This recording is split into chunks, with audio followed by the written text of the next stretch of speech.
WisconsinEye's Campaign 2024 programming is sponsored by Wisconsin Counties Association, Nicolet National Bank, Wisconsin Hospital Association, Operating Engineers Local 139, the Wisconsin Realtors Association, the Wisconsin Laborers District Council, and North Central State's Regional Council of Carpenters. To support programs like this, please consider a tax-deductible donation at wiseye.org/donate or by texting WisCI to 44321.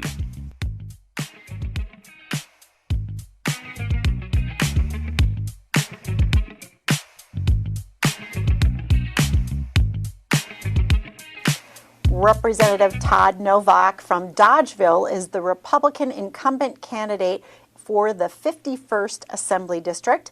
The election is November 5th. Representative Novak, welcome to WisconsinEye. Good. It's great to be here. Well, thank you for participating in our candidate interview.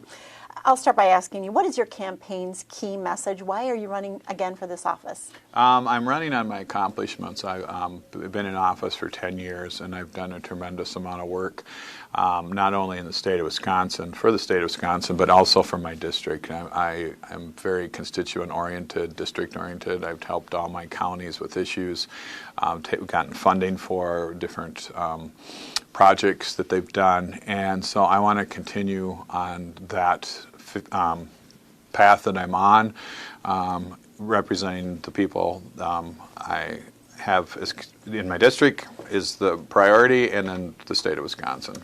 If you're reelected, what's an example of a bill that would be a priority for you to introduce? Well, part of my that towards the end of last session, I created the Office of School Safety, the last in 2018, and I was in trouble with funding last year, and I worked with Attorney General Josh Call, and we were able to find some money and get it through the Assembly and Senate and signed by the governor. So I want to make the Office of School Safety permanent. That's where I'll take that where I left off. And then also I want to continue working. I worked very hard the last session on shared revenue for local governments. We've got that formula rewritten, and I think it's time we take a stab at rewriting the school funding formula because that's very inadequate. As you know, if you're reelected, you'll be entering during a biennial budget year, and the state has more than $3 million surplus. What would be your top two priorities for use of that surplus funding? It's kind of funny. I know everybody fixates on the surplus. I came in when we were in a deficit, and it was tough. And I actually voted against the first couple budgets in my first terms because I didn't feel we were funding schools enough. We have $3 billion, which sounds like this tremendous amount. Well, if you listen to everybody, that $3 billion that they want to spend is now probably $50 billion because everybody's got an idea. I think we need to get some of that back to the people. Again, I'll go back to we need to put some more into schools and shore up some of these programs we have that need to be helped. When you talk about get something back to the people, I'm assuming you mean in some sort of tax cuts. What does that specifically look like? Gred, I am a big proponent of tax cuts for the elderly that are on fixed incomes, for sending that, making some of their income non-taxable. I think we need to do that for sure. We passed, I thought, a good bill, good package of tax cuts for the middle class last time. The governor vetoed a lot of them. We went back and forth. So I'd like to bring some of that back, and I'd like to work with the governor on where we come to an agreement because, But I think too we just need to shore up some of our programs. You mentioned schools quite a bit here. K-12 education is a priority for you. Why? Because I'm in a rural district. I have 14 school districts in my assembly district. They're very rural. I have anywhere from school districts with 300 students total to I think my biggest one is maybe 2,000. Some of these, as long as we fund schools per student, paying per student, and with the declining enrollment, it's really decreasing the amount of money that they can raise, that they're getting from the state. We need to somehow recalibrate the formula so that the cuts to them, because their enrollment is declining, aren't so steep. There's different avenues to do that, and I really am a huge advocate of special education funding. Right now, the state of Wisconsin is only funding probably 30-some% of special education. I would love to get that to 50% or more. That would free up more dollars for them to use to operate on, to be a buffer. What about higher education, the state's 4-year colleges, 2-year colleges, technical colleges?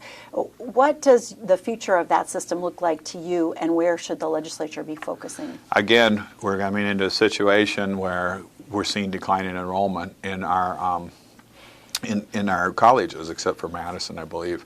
UW-Platteville, I work very close with, because they're part of my district, not the campus itself. We need to support the colleges, but not just higher education at the college level, but at the tech schools. It's very important. In my day, you either were geared in high school to go to college, or you went in the workforce. There was no in between. Well, now we've gotten more to a point where we're in high school, we're gearing people for either college, tech schools, workforce. That's where we need to prepare our students. And I need skilled workers. I need welders. I need cheesemakers. I need things like that, too, in my district. Does the University of Wisconsin system need more funding from the state? I think that there's ways that we can help them. I know the governor's proposing $800 million, and that's just out of the gate. I'm sure it won't be $800 million, but I'm a full supporter of helping all what that number is. I would be support that. What do you see as the state's largest workforce development challenge, and how would you propose to address it? Again, I will go back to we need trained workers. I mean, I've got everything from your restaurants that have to close on a certain day because they don't have the staff, to I've got cheese factories. I have the most cheese factories at any assembly district that need workers on the line and stuff. I need welders. I have Cummings in my district. These we need trained, but we also need just workers. I'm not sure where everybody's at. I have some of the lowest unemployment counties in the state of Wisconsin in my district. Lafayette, Iowa County is very low. They're in the top 5, I believe. And so I think that we need to give grants to businesses to train people. We need to give more grants to people that can't afford to go to school for a specialized program, maybe help them. And I think we need to work with the businesses to see what they need, see where we can help them. A few more workforce questions for you.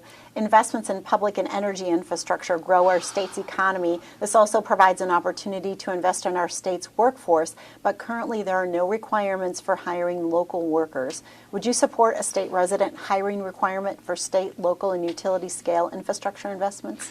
I definitely believe these projects should be using local labor. I've worked with the unions on this. It's an important subject with them too. And I would question the legality of passing a law that says you only can hire state of Wisconsin workers. I'm not sure that would pass constitutional muster, but I absolutely believe that we should give incentives to hire Wisconsin workers, because these people need help. Employee classification is an issue in the construction industry. Some employers misclassify workers as independent contractors or pay them in cash off the books. This lowers costs by avoiding payroll taxes and unemployment insurance, and it puts compliant companies at a disadvantage when bidding on projects. Plus, misclassified workers may be denied minimum wage protections or overtime pay.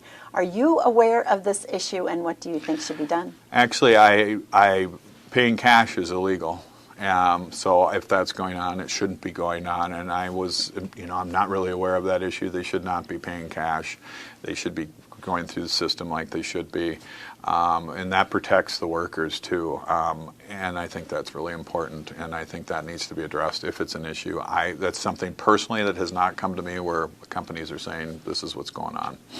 What about housing? Affordable rental housing is an issue in Wisconsin. Some support government-imposed rent control to maintain affordability, while Others argue keeping rent artificially low will decrease rental supply, resulting in increased prices. What is your sense of housing as an issue, and which best addresses rental housing affordability? Is it rental control or building more rentals or some other solution? I don't believe in rent control. I was mayor of Dodgeville for 12 years, and I actually worked with developers and brought housing into the city of Dodgeville, I believe, and one of my last acts before I left in April was 80-unit affordable housing thing. I'm on the WIDA board of directors. I've been on there for 4 years, and that is a focus that we are really working on, is to bring affordable housing, especially to the rural areas. When I first got on the WIDA board, it was more focused into the Milwaukees, the Madison, those kind of areas, where we've now changed to get into more of the rural areas. So you start there. You got WIDA, so much programs available. We passed a over $500 million affordable housing package to work with, and so yes, housing is definitely housing is in shortage. That's your first problem. The second thing is affordable housing is really in shortage. So you need to work with the communities. You need to work with the developers, and you need to make the money available for them to get. Transitioning to healthcare. Medical systems are facing numerous headwinds in the form of inflation, workforce development, and issues around Medicare and Medicaid reimbursement, resulting in fewer services and even the closure of a hospital system in western Wisconsin. What would you do to preserve access to care and prevent future closures? Well, I believe in the last budget we raised the reimbursement rates to hospitals, and so that's good. I'm in fact, Lafayette County has the only county-owned hospital in the state of Wisconsin, and I worked to get them $10 million state money to build a new hospital. I'm very fortunate in my district. I have great health care, but I understand we need to probably look at raising the reimbursement rates to the hospitals in the next budget. What about mental health? Also a growing concern for many Wisconsinites and a concern for state and county budgets. What are you hearing on this issue in your district, and how would you address mental health care? I hear a lot on this issue. I work very closely with law enforcement, and it's an issue. The problem we had is that if somebody's in a mental crisis, they go to the hospital, and then they may need to be taken to Winnebago, which is 3 to 4 hours away from my district. If you're in a mental health crisis and you're back of a squad car, handcuffed, that is not what you need. So it is stressing my locals' budgets to take these people to Winnebago, and then the next day have to go get them. We are heading towards building regional facilities to help people with mental crisis. I'm all for more money for mental health issues. I served on the mental health committee, and we need to get more money to the local areas. We need to put more money in schools for mental health. COVID just wreaked havoc with people, and we're still recovering from the mental health of that aspect, that COVID. How should Wisconsin move forward on the issue of abortion? Personally, I support all exceptions. I support all forms of birth control. I voted and co-authored the bill to make birth control being prescribed over the counter by pharmacists. I voted for the up to 20 weeks. Last session, I voted to send the issue to the voters. The Supreme Court will ultimately decide this issue, I believe, and it's everybody has an opinion where you are on it, and the Supreme Court will decide, but I do believe the voters should weigh in. I'm a big proponent of, hey, let's just send it to the voters. Since there's so many mixed opinions, let's ask them where they are on this. So I'm definitely understand. Abortions are actually decreasing, which is a good thing. No matter what, that's what we want. Transportation. What are the pressing transportation needs in your district, and how important is it that these needs are addressed, and for the state to keep on schedule with the reconstruction of aging interstates and significant corridors of commerce? I think it's very important compared to what the roads were like when I came into now. It's tremendous. I've had so much work done in my district on the roads, and they need to continue doing it. And I think we're plugging away at these projects really good. Just this week, the Lone Rock Bridge, I don't know if you know, Lone Rock has a brand new bridge opened to replace one that was built in the 50s and 60s, and it was a long haul. But so we need to continue on the path we're doing. The environment. PFAS and other water contaminants are a growing concern for a number of Wisconsinites. Do you see this as an important issue, and how would you propose to address it? Absolutely, it's an important issue. I was the chairman of the Speaker's Task Force on Water Quality with a bipartisan committee. We studied water for a whole session. We had a bill passed, sent it to the governor. with $150 million to start addressing this. The problem is we want to hold people harmless. If I buy a piece of property and it's contaminated and I don't know it, and then 10 years later we find out it's contaminated with PFAS, these people should be held harmless. It's not their fault. I believe the administration's idea is that that shouldn't be in there, so that's what's holding it up. But I think next session we'll come to an agreement on PFAS and put more money into it, because it's definitely a problem. And it's going to stress our municipalities too. We're down to our last two questions. How would you describe the leading differences between you and your opponent? Well, I'm in the job. I'm very proud of the fact I grew up on a farm in Cobb, Wisconsin. I've never moved more than 10 miles. I've lived 10 miles from where I grew up. My brother and I will be fifth generation owners of the farm. And I was a newspaper editor for 25 years. I was a licensed foster parent for special needs and have adopted 2 sons. I work close with the elderly, volunteer with have for years, for 30 years, been a volunteer guardian. I'm very invested in the community. Me staying there and being tied to the community. They know me, they know who I am, they trust me. It's the one thing I love about doing doors right now is, I have a lot of people that just answer the door and say, "Hey Todd, how are you?" Where I think my opponent is more talking points they've told her to say, and she's not connected with the district or connecting with the district. She's made some pretty interesting comments about some of the people in the district or the area. So I think it comes down to, I think she's sincere in running. She just doesn't know the people or the issues. Final question for you. If you are reelected this fall and you get a magic wand you can now use in the Capitol to resolve one issue in a way that brings all parties together, what would that issue be? I think there isn't really one issue we work in. Like I brought up school funding. I think that's a bipartisan issue. I think that is a great issue. I think shared revenue was a proof of that. I authored the nonpartisan redistricting bill last year.